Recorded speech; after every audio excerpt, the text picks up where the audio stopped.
한번 따라해 보시겠습니다. 독사를 피하듯 다툼을 피하라.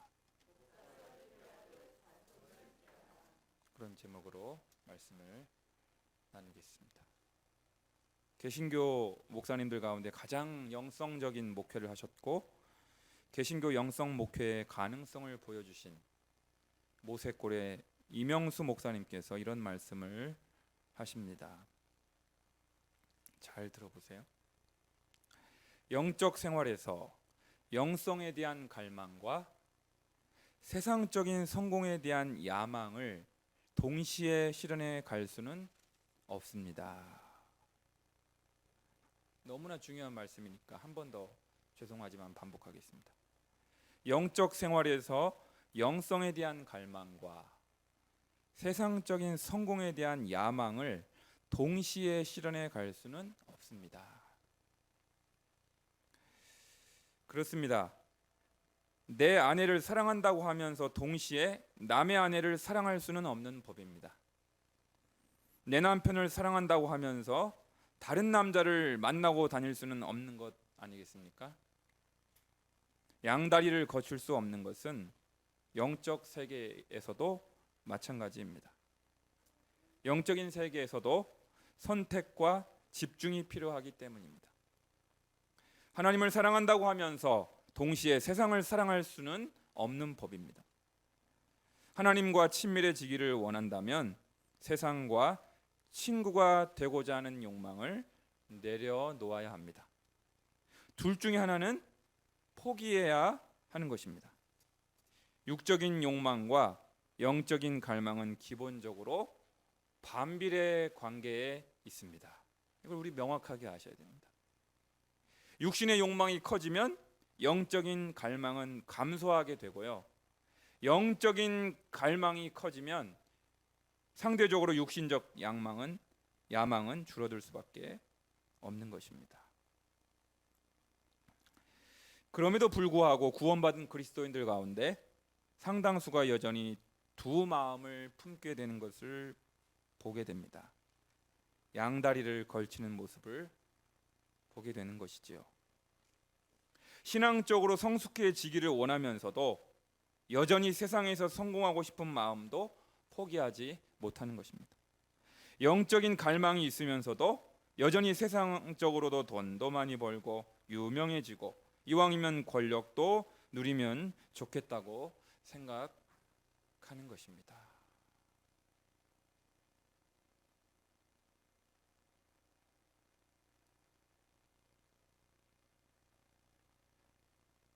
신앙생활도 잘하고 사회에서도 인정받고 유명해지면 좋겠지만요, 하나님은 그러한 것을 허용하지 않으십니다.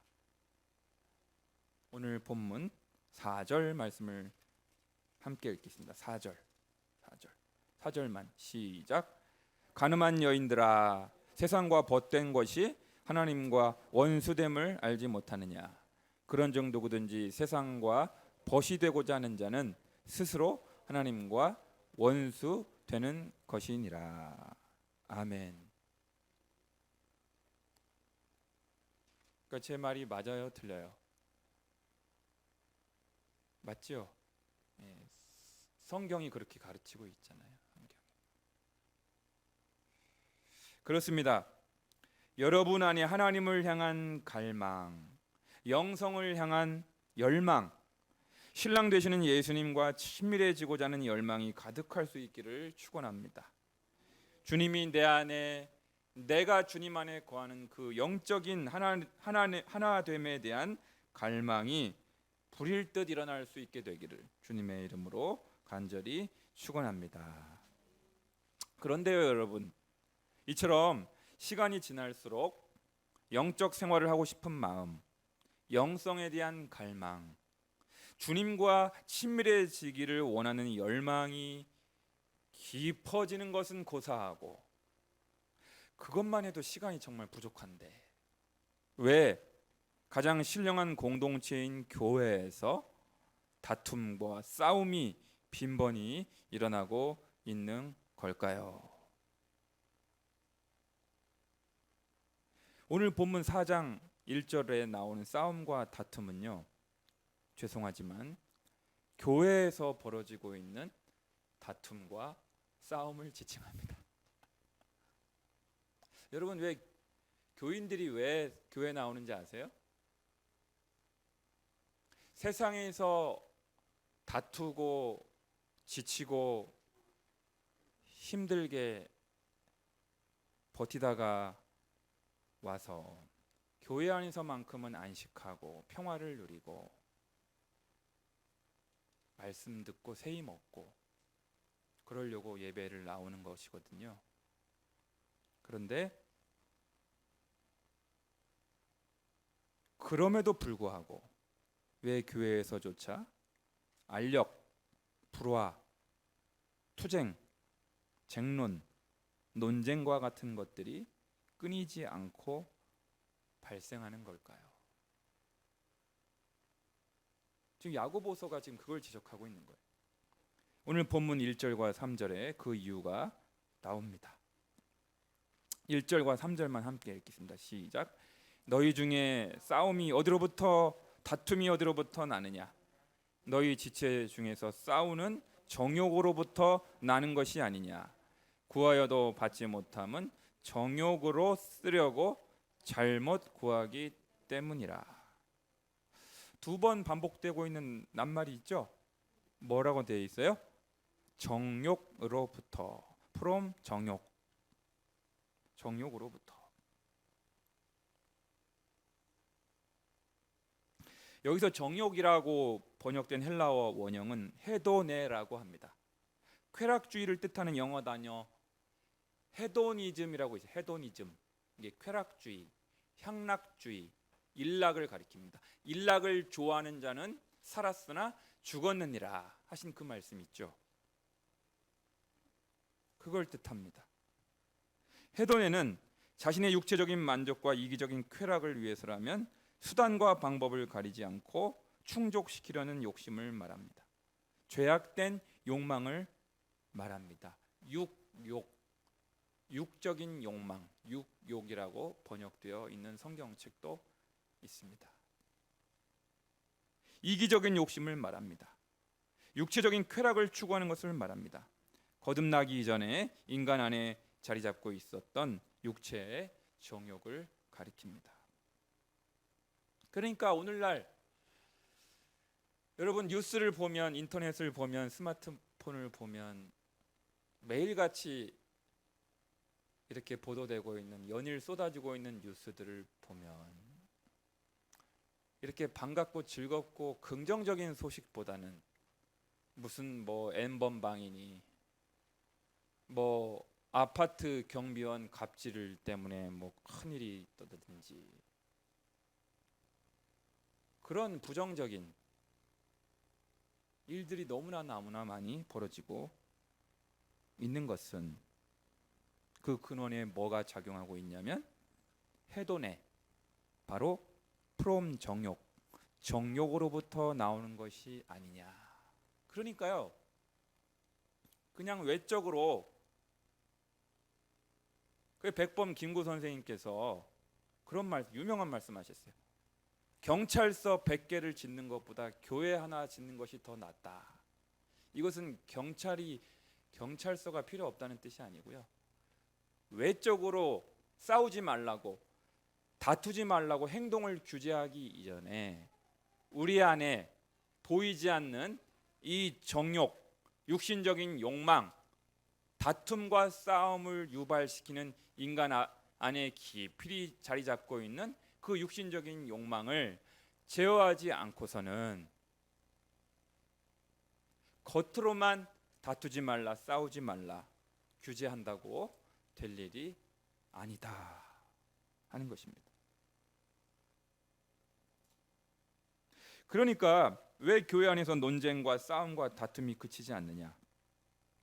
내가 당신보다 더 우월하다는 것입니다. 그러니 논쟁을 그칠 수가 없는 것입니다. 내가 당신보다 더 똑똑하고 잘났다는 것입니다. 그러니 길을 쓰고 논쟁에서 이기려고 하는 것입니다. 여기서 밀렸다가는 자칫 주도권을 빼앗길 수 있을 것 같으니 자존심 때문에라도 지고 싶지 아는 것입니다. 그러니까 우리 사회에 통용되는 것 중에 하나가 뭐예요? 목소리 큰 사람이 이긴다. 그게 진짜 사실인지 진리인지 모르겠어요. 그러니까 큰 목소리를 내서라도 자기 주장을 굽히지 않는 것입니다. 내가 옳다고 내 말이 맞다는 것을 입증하기 위해서는 상대방을 제압해야 되고요. 상대방을 보기 좋게 눌러야 내 안에 있는 육적인 자아가 승리감에 도취될 수 있기 때문입니다.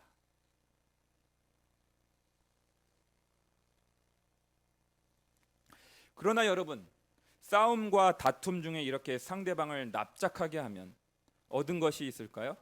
상대방의 논리를 꺾어버리고 나의 논리를 내세우게 되면 남는 것이 있을까요? 그것을 승리라고 말할 수 있겠습니까? 오늘 본문 2절 말씀 함께 읽겠습니다. 시작. 너희는 욕심을 내어도 얻지 못하여 살인하며 시기하여도 능히 취하지 못함으로 다투고 싸우는도다. 너희가 얻지 못함은 구하지 아니하기 때문이요. 얻은 것이 있어요, 없어요? 얻지 못하여. 취한 것이 있어요, 없어요? 취하지 못함으로. 얻지 못한다. 그러니까 육적인 방법으로 시기하고 심지어 살인까지 하여도 자기가 옳다는 것을, 자기가 맞다는 것을 입증하기 위하여 상대방을 제압하고 심지어 살인까지 저지른다고 하여도 얻은 것이 없다라는 것입니다. 취한 것이 없다라는 것입니다. 육신적인 욕망을 충족시키기 위하여 아무리 육신적인 방법과 수단을 다 동원한다고 하여도 심지어 남의 생명을 취하는 살인까지 저질렀다고 해서 하고 싶은 것을, 얻고 싶은 것을 다 얻지 못한다.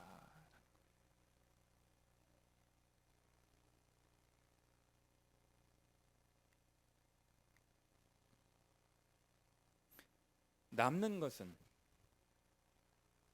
허무와 허탈 뿐입니다. 남는 것은 엄청난 죄책감과 수치심 뿐입니다. 후회 막급입니다.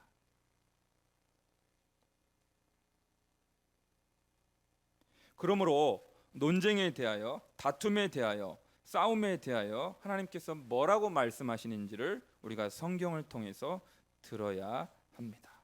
경청해야 합니다.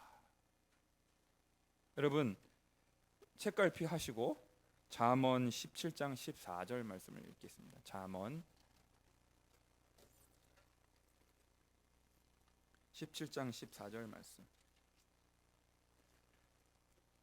구약성경 929페이지에 있습니다. 잠언 17장 14절 말씀.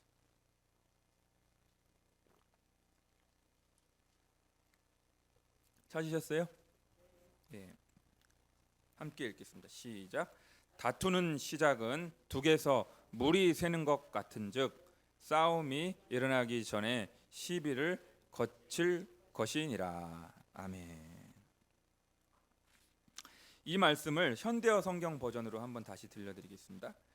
둑에 물이 새기 시작하면 나중에는 큰 물이 나서 막을 수 없다. 처음엔 사소한 일로 서로 다투다가도 나중엔 걷잡을 수 없이 일이 커질 수 있으니 처음부터 다툴 생각은 아예 하지도 말아라. 이렇게 되어 있습니다.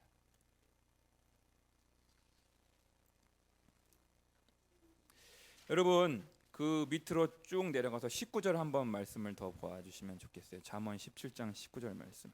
시작. 다툼을 좋아하는 자는 죄과를 좋아하는 자요 자기 문을 높이는 자는 파괴를 구하는 자니라. 또 다툼에 대한 말씀이 나오는데 다툼을 좋아하라는 얘기예요? 좋아하지 말라는 얘기예요? 예, 좋아하지 말라는 얘기죠. 예. 이 구절을 공동번역 성서를 통하여 다시 한번 들려드리겠습니다. 봉변당하고 싶은 사람은 싸움 좋아하고 윗자리에 서려는 사람은 스스로 넘어진다. 여러분, 이것이 중요합니다. 왜 우리 안에 논쟁과 다툼과 싸움을 그치지 않게 되는 그 근원적인 영적인 상태가 뭐라고 말씀하고 있느냐 하는 것입니다. 그 원인이 무엇이냐라는 거예요.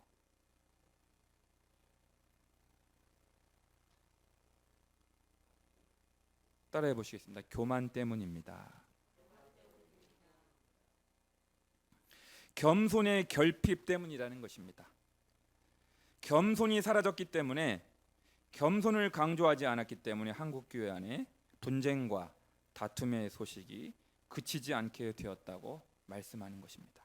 그러기에 우리는 잃어버린 겸손을 하루속히 회복해야 합니다.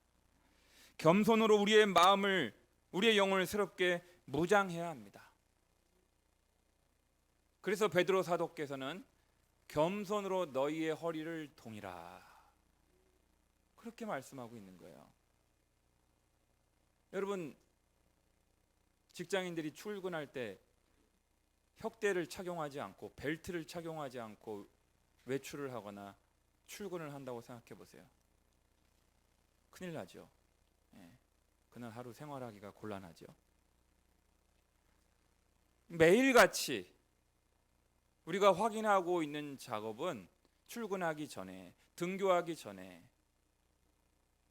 벨트가 잘 견고하게 착용하고 있는지를 점검하고 있는 것처럼, 날마다 우리의 삶을, 우리의 영혼을 내가 겸손으로 동이고 있는지를 점검하라는 하나님의 말씀입니다. 그래서 거룩한 빛 광성교회 다녀보신 분들은 아시겠지만, 제가 거기 부목사 출신이거든요. 그 정성진 목사님 계실 때 여기 강단에, 설교하는 강단에 아예 그냥 컴퓨터로 출력해 놓고 써놓은 글귀가 있어요. 여기 다 아시는 분은 아셔요. 첫째도 겸손, 둘째도 겸손, 셋째도 겸손. 성 어거스틴의 말입니다. 오늘 본문 6절과 10절 말씀으로 다시 한번 돌아가겠습니다. 야고보서 4장 6절하고 10절 말씀.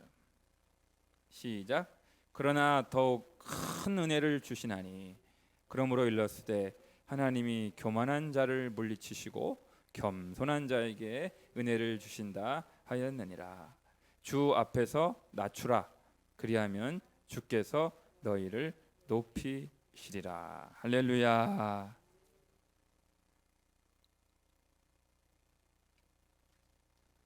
저는 위대한 영성 고전인 앤드류 머레이의 겸손이라는 책을 다 읽고 흐느껴 통곡한 적이 있습니다. 바로 이 책입니다, 여러분. 앤드류 머레이의 겸손. 제자 훈련의 필독서, 경건에 관한, 겸손에 관한 최고의 고전 아닙니까? 저는 제가 잘 살았는 줄 알았습니다. 제가 잘난 줄 알았습니다. 제가 옳았는 줄 알았습니다. 그러나 그것이 아니었습니다. 제 안에 얼마나 겸손이 결핍되어 있었는지, 제 안에 얼마나 큰 교만이 자리 잡고 있었는지 알게 해 주신 책이 바로 이 앤드류 머레이의 겸손이라는 책입니다. 우리가 천국 들어가기까지 반드시 읽어야 할 영성 고전 필독서로 꼭 추천드리고 싶은 책입니다. 앤드류 머레이가 이 책에서 이렇게 말합니다. 하나님이 능력으로 임하시고 전부가 되시어 자신을 계시하시는 곳에서 인간은 아무것도 아닌 존재가 됩니다. 사람이 하나님 앞에서 아무것도 아닌 자로 서는 곳에서는 동료 인간을 향하여 겸손해질 수밖에 없습니다. 예수님을 진실로 따르는 제자임을 보여주는 죽음의 표지 가운데 가장 중요한 것은 겸손입니다. 할렐루야. 우리 열린 광성교회 공동체 안에 겸손의 영이 가득하기를 주님의 이름으로 간절히 축원합니다. 사랑하는 열린 광성의 가족 여러분, 우리는 코로나19라는 전대미문의 전염병으로 오랜 재난의 시기를 통과하고 있습니다. 사람을 만나기도 어렵고요. 외출과 이동을 극도로 자제해야 하는 시간을 보내고 있습니다. 물론 불편합니다. 통성기도도 잘 못하고요. 찬송도 크게 부르지 못하는 이 기간이 너무 힘들 수가 있습니다. 그런데 여러분, 왜 하나님께서 우리 한국교회 성도들에게 이러한 시기를 갖게 하셨을까요? 우리를 괴롭히시려고 그랬을까요? 우리를 약 올리려고 그렇게 하셨을까요? 절대 아닙니다. 우리 하나님은 선하신 분이십니다. 우리 하나님은 바로 여러분과 저를 항상 영적인 성숙의 길로 인도하시는 좋으신 우리 아버지이십니다. 5절, 7절, 8절 말씀을 함께 읽겠습니다. 5절, 7절, 8절 말씀. 5절, 7절, 8절. 시작. 너희는 하나님이 우리 속에 거하게 하신 성령이 시기하기까지 사모한다 하신 말씀을 헛된 줄로 생각하느냐. 그런즉 너희는 하나님께 복종할지어다. 마귀를 대적하라. 그리하면 너희를 피하리라. 하나님을 가까이 하라. 그리하면 너희를 가까이 하시리라. 거기까지만. 그러니까 여러분, 저를 봐주세요. 교회 안에서 가장 중요한 게 뭐라고요? 우리 그리스도인들이 갖추어야 할 영적인 자질, 영적인 덕목 가운데 가장 중요한, 가장 으뜸이 되는 것이 뭐라고요? 겸손입니다. 겸손. 김광배 목사가 목회를 하면서 가장 중요하게 여기는 초점이 무엇일까요? 어떻게 하면 우리 교인들을 겸손의 영으로 충만하게 할 것인가? 겸손의 영이 강같이 흐르는 공동체로 만들 수 있겠는가? 그런데 왜 겸손의 그 덕목이, 그 자질이 우리 가운데 뿌리 내리지 못하고 있느냐면 그 이유가 뭐예요? 뭐라고 성경은 지적하고 있는 거예요? 겸손에 대하여 교육을 받지 못했기 때문에, 겸손에 대하여 제자 훈련을 받지 못했기 때문이 아니라 하나님과의 인격적인 관계가 빈약하기 때문이라고 지적하고 있는 것입니다.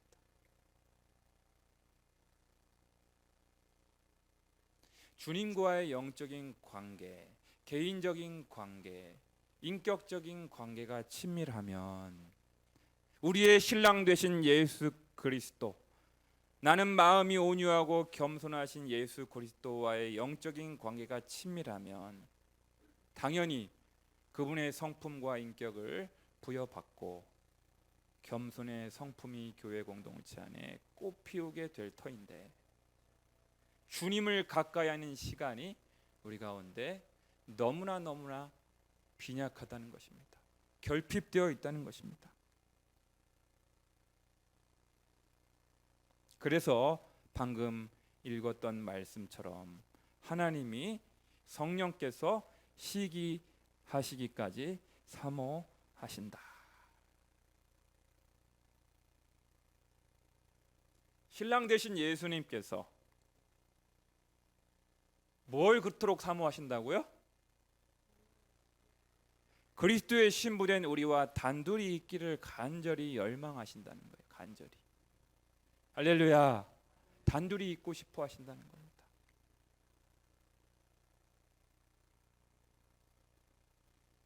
그러므로 이제는 좀 여기저기 돌아다니지 말고 이 모임 저 모임 활동하느라고 좀 돌아다니지 말고 단둘이 나와 함께 있어야 되지 않겠니? 사랑하는 아들아, 사랑하는 딸아, 주님과 친밀해질 수 있는 그 시간을 좀 가졌으면 좋겠다. 말씀하시는 신랑 되시는 우리 주님의 음성이 들리는 줄로 믿습니다. 그러니까 이 시간들이 불행한 시간이 아니에요. 너무나 좋아요. 제가 이름을 좀 바꿔야 되겠어. 열린광성 수도원. 수도원도 그냥 수도원이 아니고 봉쇄 수도원. 완전 봉쇄됐잖아요. 신방 갈 일도 없지. 교인들이 교회 올 일도 잘 없지. 완전히 봉쇄 수도원. 봉쇄 수도원. 그러니까 누구랑 친해져요? 신랑 되신 예수님과 신부된 김광배가 아무도 오는 사람이 없으니 만날 일도 없으니 오로지 기도와 말씀과 기도, 영성 고전 독서. 그러니까 영적 자산이 막 쌓이는 거예요. 영적 자산이 막 쌓이니까 누구에게 도움이 되고 유익이 되냐면 누구에게 도움이 돼요? 그 이익이, 영적인 유익이 누구에게로 고스란히 돌아가요? 성도들에게. 할렐루야. 김광배 목사가 말씀과 기도에 전념하고 막 신령한 영성 고전 책들 막 많이 읽고 기독교 강요 막 읽고 사람 만나는 거 웬만하면 자제하고 여기서 무릎 꿇고 앉아 있고 하나님 앞에 머물고, 그러니까 설교의 퀄리티가 올라가고. 자랑이 아닙니다. 그런데 이게 우리 성도님들도 마찬가지예요. 우리 성도님들도 우리 주님이 나를 부르시는 시그널이구나. 우리가 함께 시간을 보내자. 함께 있자. 한번 따라해 봅시다. 함께 있자. 나와 함께 머물자. 마르다로 살지 말고 마리아로 살자. 그렇게 그런 시간을 주시는 거예요. 그런 시간을. 이 코로나가 이게 해제되면 어떡하지? 그럼 막 신방하러 돌아다니고 막 또 제가 상담하러 돌아다니고 교인들 만나러 또 돌아다니고, 물론 그런 시간들도 행복하지만 주님과의 영적 교제, 영적 친밀감, 이렇게까지 깊이 있게 주님과 단둘이 있는 시간을 언제 누려보겠나. 이 봉쇄 수도원 시기가 그리워질 것 같다. 그런 생각이 들 정도로 지금의 시간들이 너무나 좋은 것입니다. 할렐루야. 그러니까 여러분 너무 마음 아파하지 마시고 신랑 되신 예수님 앞에 머무는 시간으로 삼으실 수 있기를 간절히 축원합니다. 이번에 코로나19 사태가 발발하고 경기도 남양주에서 목회하시는 높은 뜻 덕서교회 오대식 목사님, 아주 훌륭한 목사님이에요. 목회 아주 건전하게 잘하시는 그분이 SNS에 글을 올리셨습니다. 한국 교회에 큰 반향을 일으키고 있습니다. 그 기도의 일부를 제가 소개해 드립니다. 교인이 5만이니 10만이니 하는 것이 모두 거품임을 알게 해주신 주님, 하루아침에 예배당의 교인들은 없어질 수 있음을 깨닫게 하시니 감사합니다. 목사의 관심이 교인의 수에만 있고 교회의 자랑이 그 크기에만 있었다면 이제 그 마음을 돌이켜 우리의 참된 자랑이 무엇인지를 생각하게 하여 주십시오. 나의 자랑이 천박한 교회의 크기가 되지 않게 하시고 내 기도의 간구가 경쟁에서의 승리가 되지 않게 하여 주십시오. 오직 존귀한 예수님만이 우리의 자랑이 되게 하여 주시옵소서. 할렐루야. 17세기 우리 장로교의 본산 스코틀랜드의 청교도였던 사무엘 러더포드라고 하는 목사님께서 이런 위대한 말씀을 하십니다. 여러분, 이거는 짧으니까 꼭 외워주시면 좋겠어요. 한 문장 따라해 보실까요? 그리스도를 얻는 자는 잃을 것이 없다. 그리스도를 얻는 자는 잃을 것이 없습니다. 그렇습니다. 수많은 교인도, 화려한 건물도, 쾌적한 시설과 장소도, 나를 영원히 책임져 줄 것 같았던 그 많던 재물도, 명예도, 직장도 언젠가는 사라질 것들입니다. 심지어 가족도, 배우자조차도 언젠가는 다 내 곁을 떠나게 됩니다. 그러나 다 없어질지라도 그럼에도 불구하고 여전히 내 곁을 지켜주시는 분이 계십니다. 바로 예수님이십니다. 나의 영원한 신랑 되시는 예수님, 나의 영원하신 기업, 생명보다 귀하다. 천국 문에 이르도록 나와 동행하소서. 천국에 가서도 영원토록 나와 함께 해 주실 신랑 되신 예수 그리스도. 이 땅에서 살아가는 동안 이 지상 생애뿐만 아니라 천상에 들어가서도 영원토록 나와 함께 해 주실 영원한 하늘 아버지, 그리고 이 지상 생애를 살아가는 동안 내 삶을 보호해 주시고 내가 필요한 것, 영적인 것, 물질적인 것을 공급해 주시는 나의 영원하신 공급자, 내 생명을, 내 인생을 송두리째 책임져 주시는 내 삶의 부양자 되시는 보혜사 성령님, 할렐루야. 이 성삼위 하나님만이 나의 영원하신 동행자, 동역자, 보호자 되십니다. 할렐루야. 따라해 보십시다. 남는 것은 예수님밖에 없습니다. 끝까지 내 곁을 지켜주시는 분은 예수님밖에 없습니다. 여러분, 이 코로나 시기를 통과하면서 이 진리가 너무나 자명하지 않습니까? 명백하지 않습니까? 비록 어려운 시기이지만 예수님 한 분만으로 기뻐하며 예수님 한 분만으로 만족하고 예수님 한 분만으로 감사하시는 여러분 모두가 되실 수 있기를 주님의 이름으로 간절히 축원합니다. 하나님을 얻은 자는 모든 것을 얻은 것이니 하나님 한 분만으로 만족하도다. 이 데레사의 고백처럼 그 고백이 여러분과 저의 평생의 고백이 될 수 있기를 주님의 이름으로 간절히 축복합니다. 기도하겠습니다.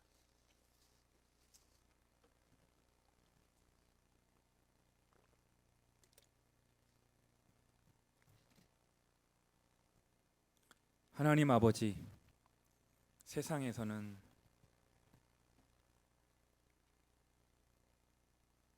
먹는 장사가 남는 장사라고 말합니다. 아닙니다.